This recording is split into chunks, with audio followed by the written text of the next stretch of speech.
primero que quiero deciros es que lo que vamos juntos a explorar es altamente contraintuitivo. ¿Qué quiere decir esto? Que parece que desafía todas las leyes de la lógica y es normal, es natural que ante eso pues nosotros nos resistamos y digamos, esto es demasiado bonito como para ser posible, y automáticamente cerramos nuestra mente. Es como si por el simple hecho de no haber tenido una determinada experiencia consideráramos que esa experiencia no la podemos tener. Es decir, el primer presupuesto es muy sencillo. Que algo sea contraintuitivo no necesariamente indica que no sea verdadero. Por eso os pido que abráis un poquito vuestra mente, un poquito vuestro corazón, para ver si algo de lo que aquí vamos a compartir resuena en vuestro corazón. Verdaderamente os hace abriros a la posibilidad de que algo nuevo, sorprendente y muchas veces inesperado pueda ocurrir en vuestras vidas. Soy un gran seguidor de Carl Gustav Jung, el gran psiquiatra suizo, que como sabéis, muchos de vosotros, fue un gran amigo de Freud durante más de 7 años, pero que tenía una visión mucho más amplia de lo que era el inconsciente, mucho más amplia de algo que atrapaba a la persona en un mundo puramente sexual, de conflictos como el conflicto de Edipo o el conflicto de Electra. Carl Gustav Jung sabía que había dimensiones más profundas, dimensiones más amplias en la realidad. Y tiene algunas frases que son realmente notables, y una de ellas es: lo que se resiste, persiste. Es decir, cuando nosotros luchamos contra algo, curiosamente, lejos de reducir la fuerza del oponente, la estamos aumentando. Entonces, lo que se resiste, persiste, y lo que se abraza, se desvanece. Este es el primer punto que os quiero decir, porque en medio de la prueba, cuando tenemos dificultades de salud, dificultades económicas, dificultades de relación, muchas veces tendemos a resistirnos, a enfrentarnos a eso, a intentar someterlo para que desaparezca en nuestras vidas. Y si seguimos un poco la guía de Jung, esto es un error en el que no tenemos que caer, porque lo que se resiste, persiste. Cuanto más pelees contra eso, más lo vas a reforzar. Pero no solamente desde el campo de la psiquiatría nos alertan sobre eso, sino desde el campo de la biología, de la fisiología. Uno de los más grandes biólogos que el mundo ha conocido, el profesor austriaco Hans Selye, también nos alerta sobre este peligro. Y también nos aporta una maravillosa solución. Adoptando la actitud adecuada, actitud quiere decir cómo me relaciono con una determinada realidad, puedo convertir el estrés negativo, este que me anula, este que me bloquea, y que él personalmente bautizó como distrés, en un estrés positivo, que él llamó eustrés, esa fuerza, esa energía que necesito en momentos de dificultad. Y si veis en la gráfica de arriba, que es uno de sus estudios, cuando la persona se mantiene en esa resistencia, enfrentándose a la prueba porque no le gusta, porque es dolorosa, porque le hace pasarlo mal, algo en esa persona se va deteriorando. Llega un momento en el que cae, es el final de la gráfica, en lo que él llamaba el estado de hundimiento, el estado de burnout, cuando una persona está quemada. Hoy sabemos que la parte anterior del cerebro, que corresponde a lo que coloquialmente se llama el cerebro ejecutivo, cuando una persona se está resistiendo, se está enfrentando a la prueba porque es dolorosa, porque es incómoda, porque está llena de incertidumbre, la parte del cerebro que precisamente nos tiene que ofrecer nuevas opciones, nuevas salidas, la parte del cerebro que invita a la creatividad, a que emerja, a ese espíritu emprendedor, a que se ponga en marcha, esa parte funciona mucho peor. Por eso, ojo con enfrentarnos a la prueba como quien quiere dominarla, como quien quiere someterla. Hay una persona que ha influido mucho en mi vida, el profesor Joseph Campbell, norteamericano, vivió en Nueva York, y tiene también otra frase que no tiene desperdicio. Esa cueva que tú temes, en el fondo, lo que contiene es el tesoro que tú buscas. ¿Qué nos dice Joseph Campbell? Joseph Campbell, el gran experto en mitología, nos dice que para poder salir hay que entrar. Es decir, que más allá del dolor, más allá de la prueba, más allá del sufrimiento, lo que hay es el crecimiento, la evolución, la transformación. Es decir, si nosotros porque la cueva nos da miedo, porque la cueva implica dolor, implica oscuridad, implica confusión. Rechazamos entrar en esa cueva, no vamos a poder crecer, no vamos a poder evolucionar. Entonces, esto tal vez en los momentos de más dificultad, en momentos en los que muchos de vosotros estaréis pasando o estamos pasando, puede ser una guía muy interesante. Es decir, si yo aguanto sin enfrentarme, sin resistirme, si abrazo la prueba, aunque sea dolorosa, aunque sea difícil, yo voy a poder experimentar un crecimiento, una evolución, una mejora. Es decir, como ser humano voy a ir desplegando poco a poco mi verdadero potencial, y esto es clave cuando se está avanzando en el camino hacia la plenitud. Y cómo no, yo tengo que citar a mi héroe particular, al profesor Santiago Ramón y Cajal, nuestro premio Nobel de Medicina en 1906. Cajal fue un adelantado a su época, es decir, Cajal, quiero que os imaginéis la tecnología que había en aquella época. Cualquiera que haya visto el microscopio de Santiago Ramón y Cajal y lo compare con los microscopios actuales, es como comparar un hacha de piedra de hace 1.000.000 de años con las armas que hay hoy en día. Es decir, son mundos completamente separados, completamente aparte. Y sin embargo, Cajal tenía tal intuición, tal conocimiento profundo de ciertas dimensiones de la realidad, que él intuyó algo que hoy en día se ha demostrado biológicamente, que es la neuroplasticidad, la capacidad de formar nuevos circuitos neuronales, nuevas conexiones entre las neuronas, lo cual nos permite que podamos desarrollar nuevas capacidades. Fijaros la frase de Cajal, que no tiene desperdicio: todo ser humano, si se lo propone. Hay que estudiar un poco la vida de Cajal para entender a qué se refiere cuando dice si se lo propone. Él está hablando de si está comprometido de verdad, si de verdad se deja la piel en el intento, si cada día sale a buscar la oportunidad con la misma ilusión. De eso habla Cajal cuando habla de se lo propone. Todo ser humano, si se lo propone, puede ser escultor de su propio cerebro. Fijaros, nosotros sabemos hoy en día que las áreas más anteriores del cerebro, las áreas prefrontales que conforman lo que se conoce como cerebro ejecutivo, que lo he comentado anteriormente, son áreas muy plásticas, en el sentido de que cuando una persona verdaderamente tiene ilusión por conseguir las cosas, por salir adelante, se esfuerza una y otra vez a pesar de las dificultades, se forman nuevas conexiones. Hay un aumento en la producción de dopamina, un aumento en la producción de noradrenalina, que hacen que estemos más espabilados, más alertas, y además se liberan ciertas sustancias llamadas neurotrofinas que favorecen que esas áreas cerebrales establezcan nuevas conexiones.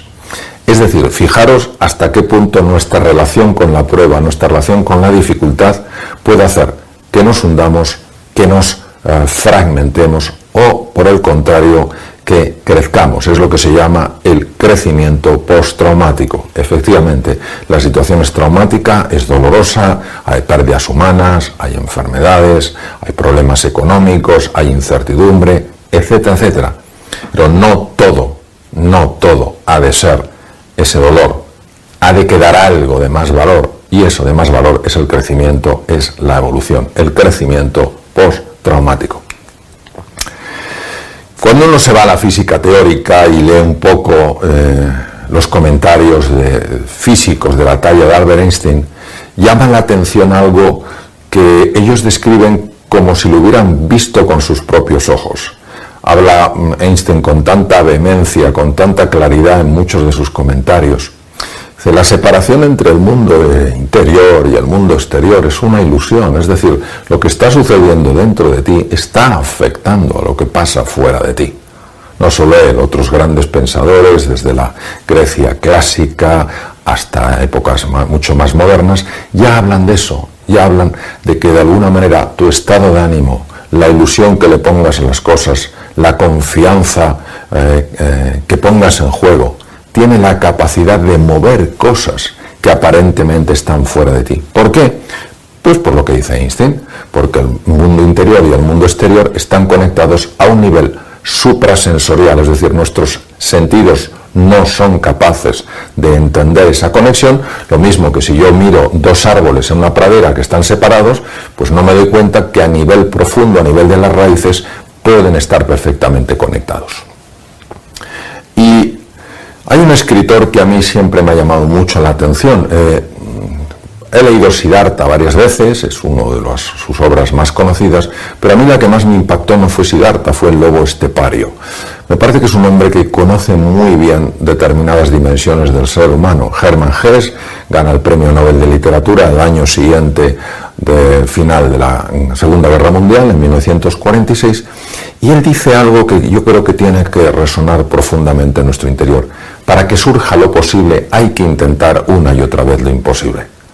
Es decir, uno nunca va a saber si puede conseguir algo, si puede lograr algo, hasta que no lo intenta una y otra vez, a pesar de que parezca imposible.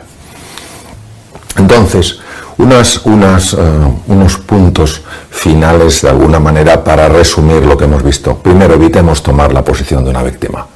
La víctima es la que se siente incapaz de hacer nada ante lo que le pasa, que se siente incapaz de dar un paso adelante, de tomar una acción, de tomar una decisión. Cree que todo depende de las circunstancias. No hagamos esto porque es dañino incluso para la salud.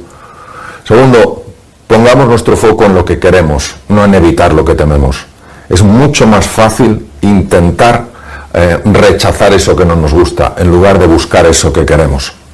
Y la diferencia es que cuando ponemos el foco en evitar eso que tememos, el tipo de energía es un tipo de energía que no ayuda, mientras que cuando ponemos nuestra energía en aquello que queremos, esa energía es la energía de la ilusión, es la energía del entusiasmo, es la energía de la pasión. Recordemos que la imaginación tiene en sí la capacidad de crear, es decir, no utilicemos nuestra imaginación y el poder de la visualización para proyectar escenarios catastrofistas cuando eso son puras elucubraciones mentales. Me comentaba un estudiante en una ocasión que había proyectado en su mente que si fallaba ese examen, que si suspendía toda su vida se arruinaba y que eso lo había bloqueado. En el momento en el que se dio cuenta de que eso era una pura proyección mental, en ese momento empezó a rendir muchísimo más y por supuesto sacó el examen. Utilicemos un lenguaje que nos ayude, no un lenguaje que nos anule. Es que no lleva a ningún sitio. Hay que, sí lleva a muchos sitios. ¿Por qué me pasa esto a mí y no lleva a ningún sitio? ¿Para qué me pasa esto a mí si lleva a un sitio? A lo mejor para que crezcas, para que evoluciones, para que, como decía Joseph Campbell, tengas que entrar en ese espacio difícil, en ese espacio complejo, para que salgas fortalecido. Abrámonos a la posibilidad de que lo extraordinario pueda manifestarse en nuestra vida.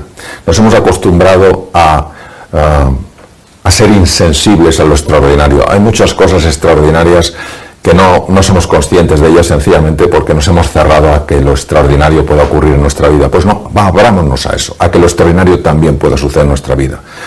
Y es un momento, obviamente, de ayudarnos unos a otros, de apoyarnos unos a otros. Hay que dejar de lado la rivalidad. Las personas que están utilizando su mensaje, sus acciones, para separar, para destruir, no están ayudando a que nuestra sociedad mejore, a que nuestra sociedad salga fortalecida. Necesitamos mensajes reales, no que se diga una cosa y se haga la contraria, mensajes reales que inviten a la unión, que inviten a la cooperación, que inviten a la colaboración. Y ya para terminar, el camino del héroe es amar lo que es, aprender a conquistarse es la mayor de las conquistas. Más allá del dolor de la prueba, recordemos a Campbell, está el descubrimiento, el crecimiento interior, la mejora y la evolución personal. Muchas gracias. El miedo es una emoción. Y una emoción implica un proceso corporal, es decir, hay un cambio en nuestra musculatura, hay un cambio en nuestras vísceras, en nuestras hormonas, que luego se refleja como un sentimiento. El sentimiento es la percepción consciente que yo tengo de este fenómeno físico, de este fenómeno fisiológico. Y es una emoción cuya función principal, cuyo objetivo es proteger la vida, ayudar a la supervivencia, que no cabe duda que es la misión número 1 del cerebro humano. Hay que distinguir varios planos cuando se habla del miedo. Hay que distinguir un plano físico y hay que distinguir un plano mental. El plano físico está a nivel fundamentalmente de unos núcleos llamados núcleos amigdalinos. La palabra amígdala viene del griego almendra, no hay que confundirla con esas estructuras linfáticas que tenemos en la garganta, sino que son unos núcleos, un grupo de núcleos situados en los lóbulos temporales del cerebro humano a la altura más o menos de las orejas. Ahí está el núcleo central del miedo. El plano mental es un plano diferente, estaría en las zonas del cerebro más evolucionadas, la corteza que se llama prefrontal ventromedial, y ahí es donde nosotros, a base incluso de nuestro propio diálogo interior, de nuestra propia narrativa, somos capaces de activar esa estructura física a nivel de las amígdalas, de los núcleos amigdalinos, para que tenga lugar la reacción de miedo. La mayor parte de nuestros miedos son miedos generados a nivel mental, no responden a un peligro, a una dificultad para nuestra propia supervivencia, sino son absolutas creaciones mentales vividas como si fueran reales. A los seres humanos nos gusta en general vivir en lo que se llama la zona de confort. La zona de confort tiene un nombre engañoso porque parece que necesariamente es un sitio donde una persona está cómoda, está confortable. No es así. La zona de confort solo se entiende en su interacción con el inconsciente. Una persona puede estar en su zona de confort y sentirse muy incómoda. ¿Qué es, por tanto, la zona de confort? Es nuestro status quo. Nos hemos acostumbrado a vivir así. Es predecible, es controlable. Es posible que yo esté triste, pero sé que mañana también estaré triste. Esto me da una sensación de que controlo incluso el futuro. Las palabras abren cajones emocionales. Y cuando usamos la palabra estrés, en general pensamos que es algo malo, rechazable, que acorta nuestra vida. Esto no es así. Hay que irse a los fundamentos del estrés. El estrés es una energía, es una fuerza que la naturaleza permite que aflore en nosotros cuando hay una perturbación en nuestra vida, cuando estamos fuera de la zona de confort. Ahora me gustaría traer un concepto absolutamente clave y especialmente importante en el mundo actual. El concepto de secuestro amigdalino, que es cuando las amígdalas se quedan encendidas como si ya viviéramos de forma permanente en un mundo peligroso. Ya no es que tengamos miedo, es que vivimos asustados. Tener emociones, incluso emociones difíciles, como la tristeza, el miedo y la desesperanza, es normal. Esto es parte del dolor que los seres humanos experimentamos. Sin embargo, todo el sufrimiento, fruto de cómo damos vueltas y vueltas la misma cosa de una forma negativa, este círculo vicioso que sigue y sigue y sigue, ese sufrimiento es una elección personal. Los verdaderos cambios, sobre todo las transformaciones en el ser humano, no son en general consecuencia de la erudición, de lo que uno sepa, de la cantidad de másters que tenga o de títulos académicos. La valentía, por tanto, no es sencillamente superar un obstáculo hoy. También es irte a dormir sin haberlo superado y pensar, mañana lo vuelvo a intentar.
kia lại khiến đôi mắt của em thêm sầu.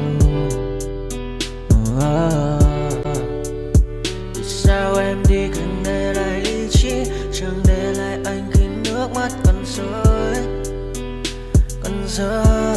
Vì giờ em đã vội quên đi bao câu hứa mình còn cho nhau, quên đi bao nỗi đau mình dành. Vì giờ em đã vội quên đi những lời hứa ngày nào. Vì dòng nước mắt em đã vội rơi, anh không thể mãi anh như nên vào điên rồi. Anh như say đôi mắt môi, anh như chỉ còn muốn em bên cạnh như gần phố xa rồi. Anh chỉ muốn em cạnh đấy thôi, không muốn em ở bên đời, chỉ muốn em anh bên người. Người đã gỡ bước đi xa trong cơn mưa chiều vội vã, người đã bước quên anh khi cơn mưa qua gần vội vã. Em đã quên rồi mai sau đây mà về, chẳng còn lại gì những người em bao nước mắt rơi. Em khiến con tim như trôi bay trong chiều thu đầy nắng, em khiến con tim như tan mưa trong chiều thu mát màng. Vì còn nhiều lắm những ngỡ vàng, nhiều lắm những nỗi vội vàng, nhiều lắm những cơn mưa em mưa ta bây giờ em vang không mẹ không mai đứng sang. Mai em còn thơ đôi mai anh còn người ta xưa ta chúng còn giữ nhau, chẳng để giữ lấy em khi cơn mưa về đến. Và chẳng cần nhau khi anh với em cùng một đêm trôi. Em ơi ta còn gì nữa đâu bằng cơn mưa ngày hôm qua, ta còn lại gì nữa đâu khi